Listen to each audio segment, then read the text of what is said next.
Meeting to order. We have an agenda at some point. You have it paper and online. Yeah, we are fancy.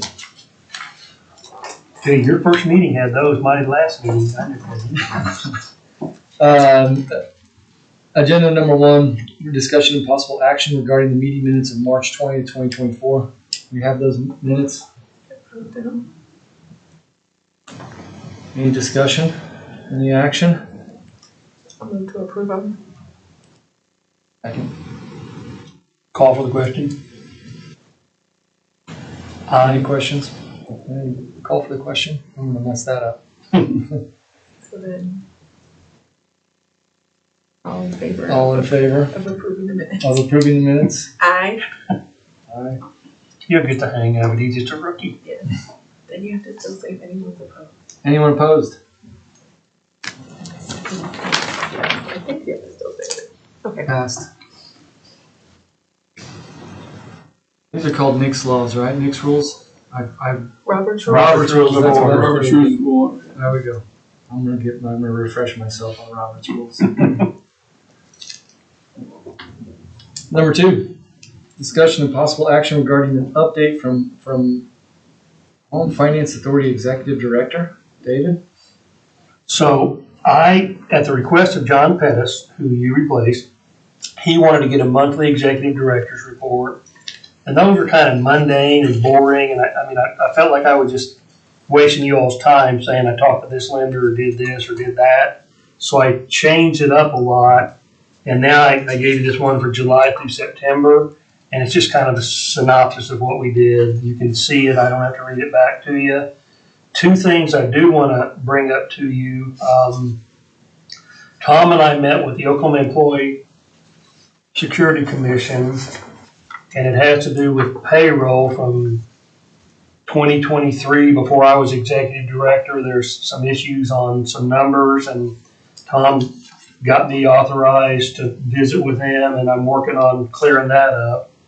And then at a previous meeting, it was brought up that the Oklahoma County Home Finance Authority showed up on the unclaimed property list. This is what we have for unclaimed property. It's a whole bunch of legal descriptions, but it's a total of about $2,700 that I'm chasing from them. So it's a slow process. It's been going on for at least 6 months, but hopefully we'll get them what we need to get that money to the county.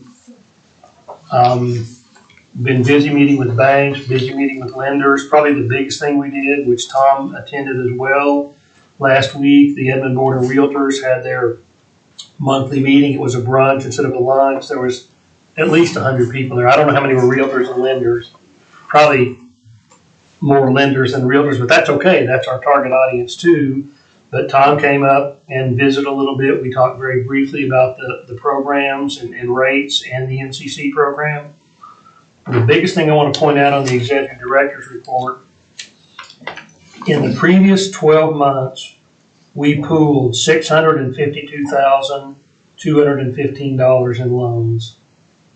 In the most recent rolling 9-month average, we have pooled $12,208,691 in loans. So dramatic uptick. I think that pertains to 2 things. The board having the lowest rate in town, that's easy to go sell, as Tom has helped me do many times. And the fact that our down payment assistance is a grant, a true gift, not a deed restriction, not a second mortgage. It's the only one around that does that.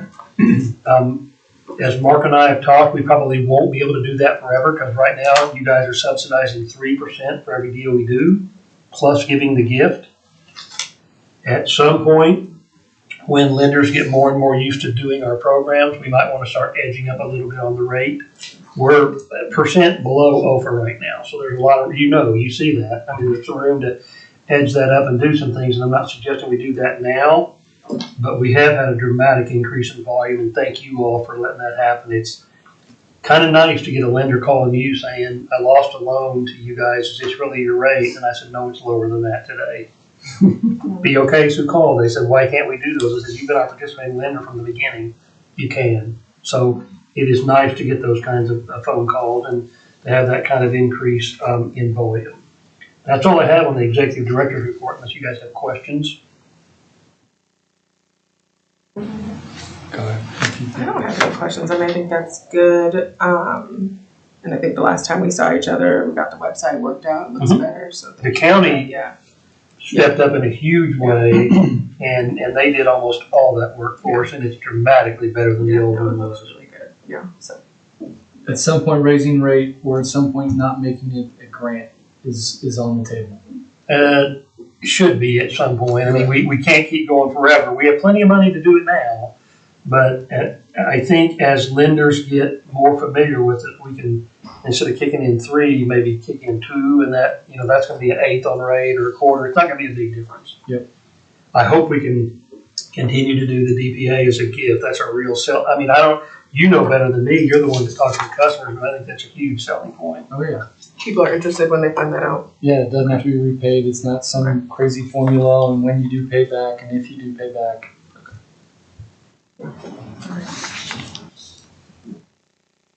So I think we had a pretty good last 12 months compared to the previous 12 months. And that, I think the biggest difference is that Mark and I had lunch today, we were talking, Ed knows a lot more about a lot of this than I do. He just didn't have a lot of lender contacts, and I think knocking on some lender doors and Tom knocking on some lender doors, that's all making a difference. And that production is really, we'll do Robert Rules of Order, Mr. Chairman, board members, Mark O'Brien, and Raymond James. That's so many programs are pretty much stalled right now, and the fact that you have the ability and willingness to subsidize these is what's making them fly out the door, because that's when it started happening, when you start up the amount you put into it and got rid of the second mortgage. As David said, at some point you're going to be unwilling or unable to do that, in which case dial it down slowly, right? And maybe that market's better, with the rates going down, the market will be better. Because when you started this program, you weren't subsidizing it at all, right? Right. If we got back to that, like it was in 2016, 2017, that kind of market dynamics, you could have a competitive product and not be putting anything, in fact, making a little bit of money every deal. And then it's a question of if and when you ever take that grant back to a second mortgage. It's tougher, right? But that allows you to get some cash back over time and put it out for new lenders, right? And new borrowers.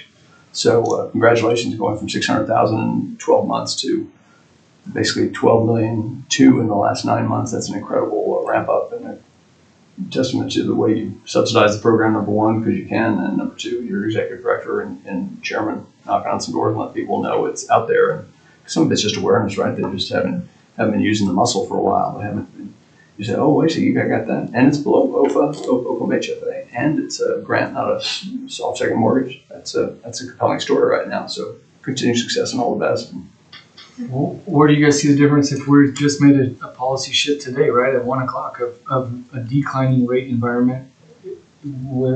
How does that impact this program in the past? Yeah, we don't know, but because we don't know. But this is what happened when in March of 2022, the Fed started raising the short-term Fed funds rate from 0% to 5.25 to 5%, or a huge, unprecedented move over about 18 months. Since September, they haven't, and that's, by the way, when your program just went down. When they started doing that, you price this in the forward to be announced market for mortgage-backed securities is how we price these mortgages, and that market just went to hell. No one would pay a premium for an above-market mortgage-backed security to be delivered in 60 or 90 days if they thought the rate was going to be higher when they got there, right? So that's when prices cratered and the program just stalled.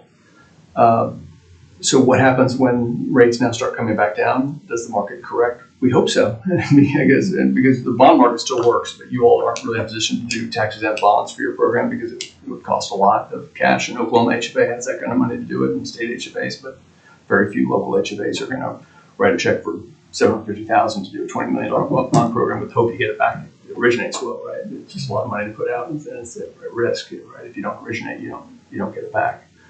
So I hope and expect, Chairman Rosser, that as these rates start coming back down, your program gets even more competitive, and you're able, therefore, to withdraw some of that 3% subsidy on every loan and still stay competitive with the market and with Oklahoma HFA. But we'll see. We don't know, right? It's uncharted territory both ways. You were saying though in 2016 it was only doing 2%. You weren't doing anything Oh. subsidizing at all. Okay. And the market was good enough for the forward market to be announced. Mortgage-backed securities, that's how we price and hedge your mortgages, and we buy these mortgage-backed securities, the Ginnies and Fannies, when they come out, the other Ginnies and Freddies. If at that point you didn't have subsidies at all, you were getting competitive, slightly above market rate with the down payment assistance, and everything was good, right? So if we got back to that sort of market dynamic, yeah, the answer is you'd start making money on each loan, but that's what happens, right? You're in a position now that you've saved up in the good years, and now you're able to subsidize this program, so you're helping some low-mod first-time home buyers in Oklahoma County. And, but you can't do it forever. So the hope and expectation is that market keeps on getting better. You start dialing down. Maybe it's the end of this year. Maybe it's the first of next year. Your executive directors are saying, well, maybe we'll, put in 250 or 2, or, get back down. And with that hope and expectation that if market dynamics kind of get to where they were in the late 20-teens, maybe you don't have to subsidize anything. Yeah. And the other thing you could do would be to return to some sort of second mortgage. Once again, that's also, if you're investing, or if you're not investing, you're getting some cash back from those as those home buyers pay off that first mortgage 2, 5, 10 years down, refi or sale, whatever it is, they pay off for it, and that can be forgiving over time, as you know.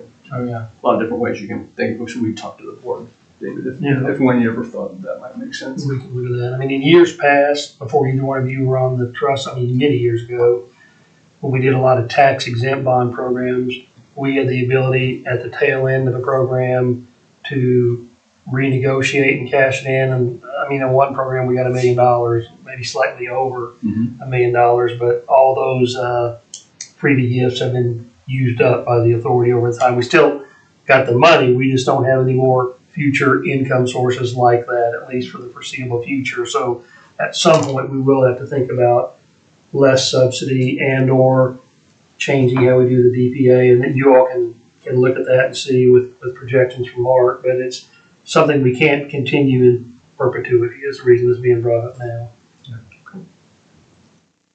Yeah, that's right. Where you got the cash to begin with was these doing old bond deals, and then 10, 15 years down the road, you could pay them off. If rates were lower, you could pay off all the loans, sell off the mortgages, and you'd have some cash left over. And that's where your cash that you have now came from.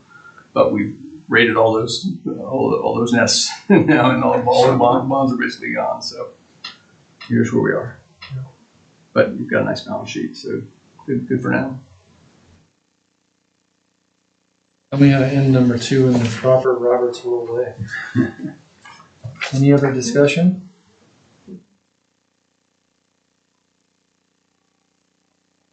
Moving to number 3. So number 3, Andrea, lender originates a Veterans Administration loan. The VA has restrictions on what a veteran can pay and not pay to keep lenders from taking advantage, realtors from taking advantage. Anybody in the transaction, you can only do what's consistent for the market and what VA allows. We've hardly done any VA loans, and we did do one with Citywide Mortgage. And I got a call from John L., who's over their mortgage department, and she asked if they could do more than a half origination. VA allows lenders to charge 1% origination, and her reasoning for wanting to do that was to offset the underwriting fee and the processing fee and some of the other fees that are normally charged that lenders can't charge to veterans.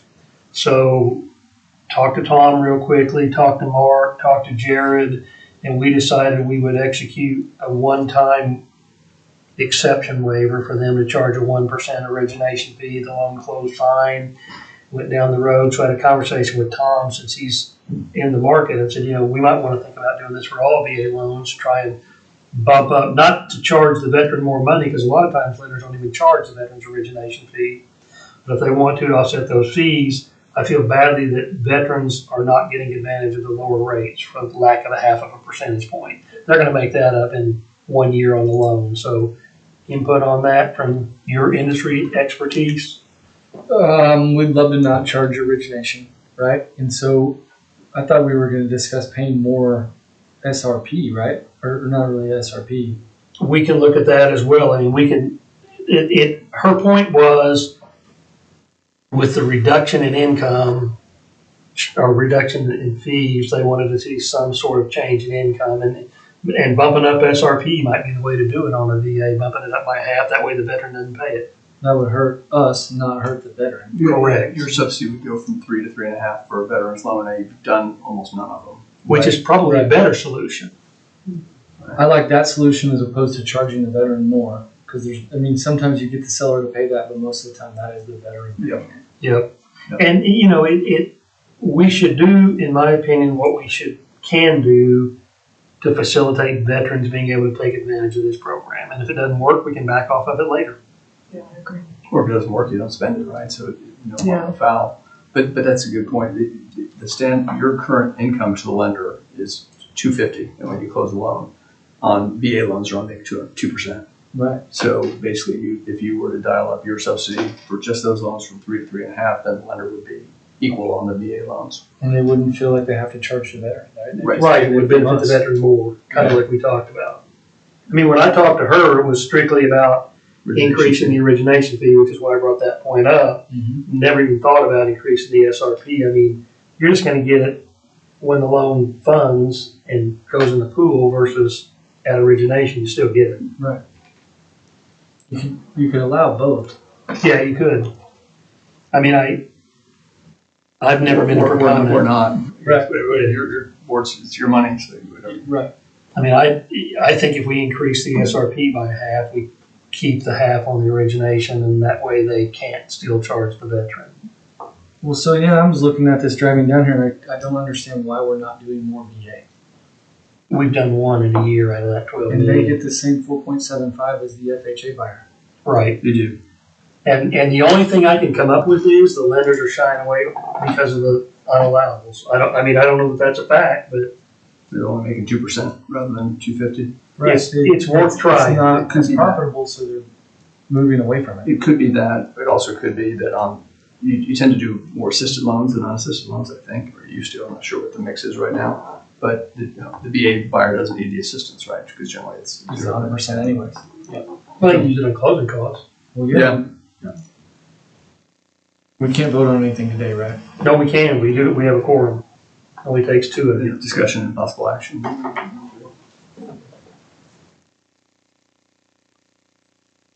We want to take action on this? I would highly recommend bumping up the SRP by half if you all feel that's appropriate. It benefits the veteran, it benefits the originating lenders. The only entity it doesn't benefit is us, and we're not doing any now anyway. And if you don't do any, you won't spend it too. So it's That's fine. I'm in favor of increasing SRP by 0.5%. I'll move Here we that go. we That's increase the SRP by 0.5% for VA loans. for the VA loans only. Yeah. all in favor? You have to say that still. Oh, by second. And then, Like I said, he's a rookie. Move, second, now all in favor. Any opposed? Motion passes. We'll have to advise e-housing about that. And Yeah. they may have a couple weeks. They need to process it. We have a cutoff date when they're doing it. So, Maybe roll it out.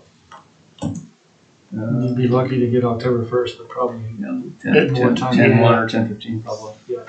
Yeah. I'll get with him. Yeah, send an email and copy Chris Bank and Okay. Rick and James.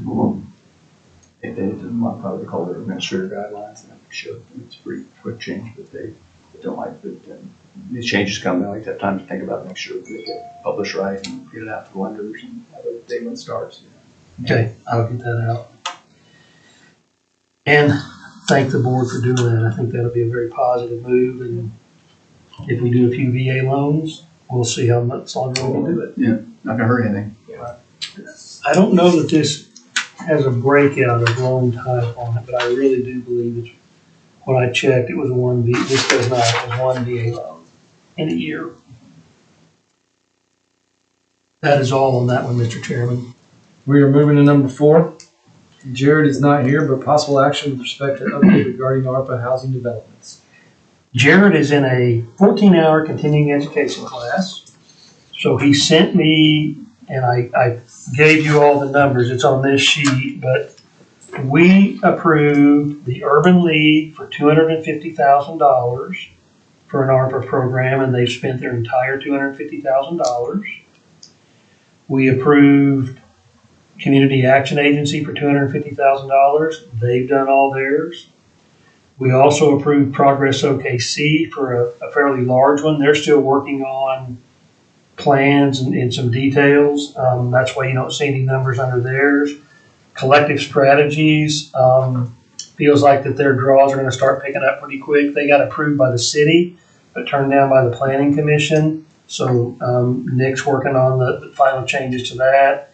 And Alley's End is also working on some site piece. But we have so far used up $544,441,60 out of the allocations, and there were 5 of them. 4 of them were at $250,000, one was at $1 million.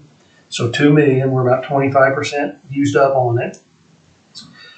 On October 16th, there is going to be a site visit that's going to be conducted for the county, specifically for our piece of it.